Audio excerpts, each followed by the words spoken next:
no Canal 7, na Via Cabo, na Multi TV, no programa Falando Francamente, e hoje eu estou conversando com Diogo Carlini, que é sociólogo, mestre e doutor em sociologia e design gráfico na condição de autodidata. Diogo, eu queria agora saber de você uma coisa. Como é que você começa seus projetos? Você me deu uma pincelada, eu até entendi que você... Mas por onde que você começa seus projetos?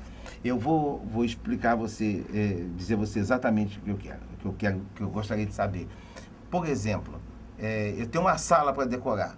Aí eu sei que você faz a pesquisa pessoa, mas não é esse pedaço que eu estou perguntando. Aonde você começa? Você começa tirando primeiro as coisas? Então, qual é o começo, né? O começo é saber o que a pessoa já tem. Nossa colega está rindo, porque às vezes ela ri, eu fiz alguma pergunta, mas é realmente essa a minha curiosidade. Você tira as coisas, por exemplo, do cliente? Você... Dependendo do caso, tem que sim. tirar, né? Dependendo do caso, sim. A gente vê o que vale a pena ser aproveitado, né? O que às vezes tem um móvel que já não tem, já está não está em bom estado, né? E aí...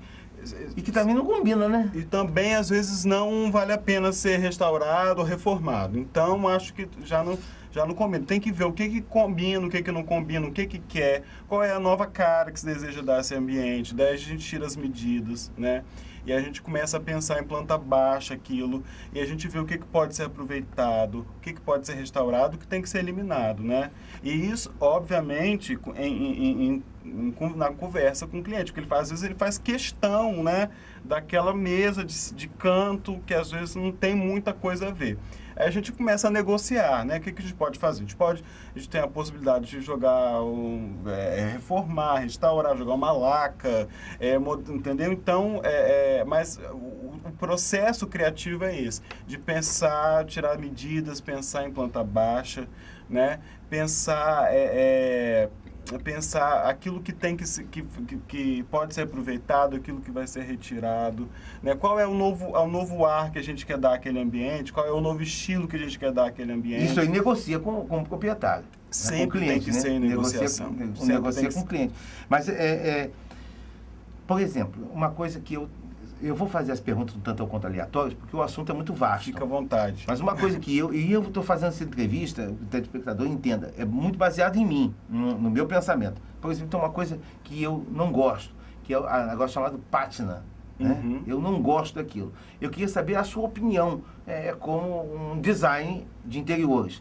Você acha que aquilo bonito? Eu não acho, eu estou falando por mim. E depois você citar outras coisas também que eu não gosto e quero ouvir sua opinião. Olha, a minha opinião pessoal, né, a pátina, qual é o sentido da pátina? A pátina, as pessoas associam geralmente a pátina ao clássico. A pátina não é necessariamente ligada ao clássico, ela está muito ligada ao provençal, né, ao Provence, que tem uma história interessante, né, que os camponeses franceses, né, que alguns trabalhavam nos palácios, viam aquelas coisas nos palácios, né, trabalhadores, e eles viam aquilo e tentavam copiar na casa deles. Só que pintavam os móveis de branco, como se fosse uma laca, né, só que aquilo vai sendo desgastado, porque o móvel tem um outro uso, e nesse sentido eu acho interessante, né, a pátina provençal, sobretudo, eu gosto muito, eu acho bonito, eu acho aconchegante, eu acho que tem um rústico, que tem uma delicadeza, né? Eu gosto muito, mas não aleatoriamente. E aí você tem que ver qual móvel que combina com o estilo da laca. Ou da pátina, né? Mas partindo da premissa que nós não temos o mesmo gosto por pátina. Eu particularmente não gosto. Isso é gosto, Pois né? Eu não gosto, mas eu não... E agora você me deu uma definição que eu não conhecia. Eu ainda pensava assim, pelo fato de não gostar, você sabe que quando a gente não gosta, a gente não é afeito àquele negócio. Uhum. Eu pensava assim, onde é que inventaram isso? E agora já entendi. Porque é um móvel usado, desgastado, né? Porque uma coisa é uma cadeira de laca num palácio, que ela é pouco uso, tem um pouco uso, que o uso é restrito. Outra coisa é uma laca, uma pintura no imóvel de madeira, no lugar onde tem muito uso. Então vai desgastando. E é esse desgaste natural que é o charme do Provence, né? Então, a pátina vem daí. Aí só que é isso que a gente está falando. Não é qualquer móvel que eu combino com pátina, não é qualquer cor que eu posso colocar pátina, né? Agora, não é qualquer pátina também que eu acho legal, né? Aí tem umas coisas, uns craquelados, que eu não vejo muito sentido em algumas técnicas, né? Mas é questão de gosto. Aí eu vou dizer a você, minha ignorância é tão grande que eu não sabia que tinha mais de uma técnica. Eu achava que todos para mim era aquela que é passar da tinta, depois passar da lixa e deixado mais ou menos. Mas isso tudo é uma questão de cada um. São várias técnicas. Eu queria saber de você uma coisa, que eu também, em todos os imóveis que eu resido, eu nunca tenho o azulejo, eu não sou muito chegado a azulejo. Né? E eu quero saber a sua opinião. É uma coisa difícil, né? Porque o azulejo, se ele não for branco, eu acho que é tão complicado para poder decorar. Por exemplo, se der a você uma parede, um lugar que você tem e que tem uma parede de azulejo, como que você procederia? Olha, hoje a gente tenta, na medida, conversar com o azulejo, porque às vezes também tem uma coisa com o azulejo, ainda mais quando tem a coisa do retrô. Tem o retrô que tem um grande estilo que eu acho que vale a pena manter. Né? Aquele português, né? É bonito. Exatamente. Tem azulejos hidráulicos lindíssimos. Você desculpa, mas não estou falando aqui. Você quer ver o que eu vou dizer a você? Aqueles azulejos dos anos 70? Eu sei lá, mas eu não sei. Aqueles azulejos que tem assim, e tem uma porção de frutinha no meio. Ele tem o azulejo e você compra um acessório e bota aquela carreira assim, fora da frutinha. Eu sei como é que é. Para isso a gente tem a boa e velha pintura epóxi, que é uma pintura de azulejo, quando não é o caso de trocar o azulejo, de fazer uma pintura epóxi, de aplicação de adesivo sobre esses azulejos, que pode realmente ter algumas coisas que são muito datadas. Você olha, né? Você olha e você vê, nossa, a cozinha da minha avó. Né? Aquele bege, aquele azul. Exatamente. Né? É uma coisa, eu acho que é uma coisa terrível. Eu acho isso de uma coisa terrível. Sociologicamente falando, o que você me disse, o que você acha? E aí eu já recorri a eles. Eu estou falando por experiência própria. As duas revistas que eu, por exemplo, tenho conhecimento, Arquitetura e Decoração e Casa Cláudia. Sociologicamente, eu acho que vai muito você fazer uma análise disso, né? Sim, essas revistas elas são voltadas para um público específico, né? E geralmente um público de grandes capitais, né? Os projetos geralmente são São Paulo, Rio de Janeiro, Belo Horizonte, né? Basicamente. Então, eu tenho alguns estranhamentos com esse tipo de literatura, né, que eu acho. Segundo, eu tenho visto cada vez mais essas revistas abarrotadas de propagandas, né? Inclusive, no final delas, tem uma seção que é só propaganda.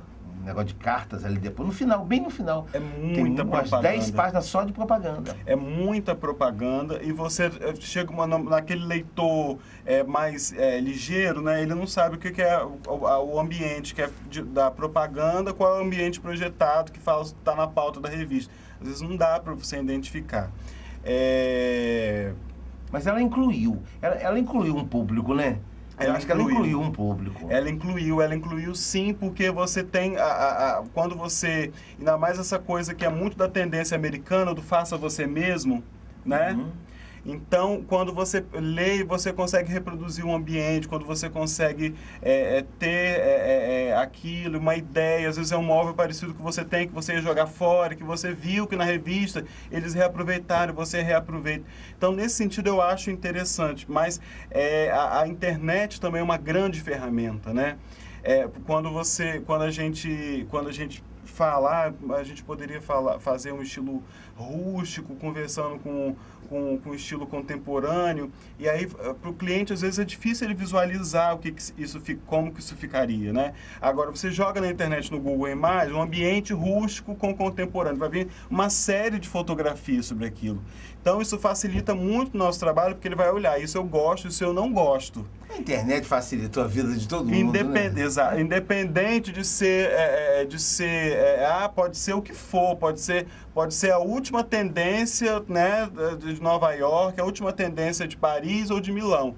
Mas eu não gosto, não agrada aos meus olhos. Porque eu acho que decoração tem que ser isso também. Ela tem coisa que a gente olha assim, será que isso eu não estou entendendo muito isso, mas será que está usando isso? Eu não acredito que essa é a boa decoração. Eu acho que a boa decoração, por mais vanguardista que ela seja, por mais ousada que ela seja, ela vai olhar o público, vai chegar ao olho do público e ela agrada. Veja só, vamos para o intervalo, mas eu queria para o próximo bloco começar e queria até que você me lembrasse para a gente começar nesse sentido. Um assunto que na minha infância, existia, as casas chiques tinham, que era um couro de boi no meio da sala. Aquilo, hoje em dia, só vem em fazenda. E eu queria tratar desse assunto no próximo bloco. Sim. Tá bom? Nós estamos no canal 7, via cabo, Multi TV, programa Falando Francamente. Hoje eu estou conversando com o design gráfico e sociólogo Diogo Carlinho. Eu queria que vocês também dessem uma atenção agora ao apoiador cultural que vem aí no início do intervalo. Voltamos já.